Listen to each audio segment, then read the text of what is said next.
बिस्मिल्लाहिर्रहमानिर्रहीम। अस्सलाम वालेकुम ख़वातीन हज़रात। हाज़िर व नाज़र साहिब जलाल व करम यकता व मेहरबान बेमिसल रब्बुल आलमीन के बबरकत नाम से आज की वीडियो का आगाज़ करते हैं। मैं हूं डॉक्टर कैसर बास। इस वीडियो में बात करेंगे पेट में गैस का बनना। गैस फारा का हो जाना एक आम मसला है। अगर पेट में गैस बनने के साथ साथ खारिज होती रहे तो ज़्यादा मसला नहीं होता, लेकिन अगर गैस से पेट तन जाए या पेट में दर्द होने लगे या ऊपर की तरफ यानी दिल की तरफ प्रेशर डाले तो मुश्किल हो सकती। इस वीडियो में एक ज़बरदस्त हर्बल टी आपको बताएंगे जिसके इस्तेमाल से सारी गैस पेट से निकल जाया करेगी। तो इसके लिए आपने 3 कप पानी में 2 कड़ी पत्ते डालने हैं और 1 चुटकी देसी अजवाइन ही डालें और 1 चाय वाला चम्मच खुश्क पुदीना या ताज़ा पुदीना भी डाल सकते हैं। इसको अच्छी तरह पका लें। जब पक जाए तो इसको छान लें। छानने के बाद इसमें आधा लीमू निचोड़ लें।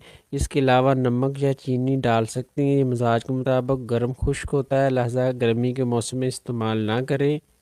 इंशाल्लाह मिलते हैं नेक्स्ट वीडियो में। दुआओं में याद रखिएगा। अस्सलाम वालेकुम रहमतुल्लाह।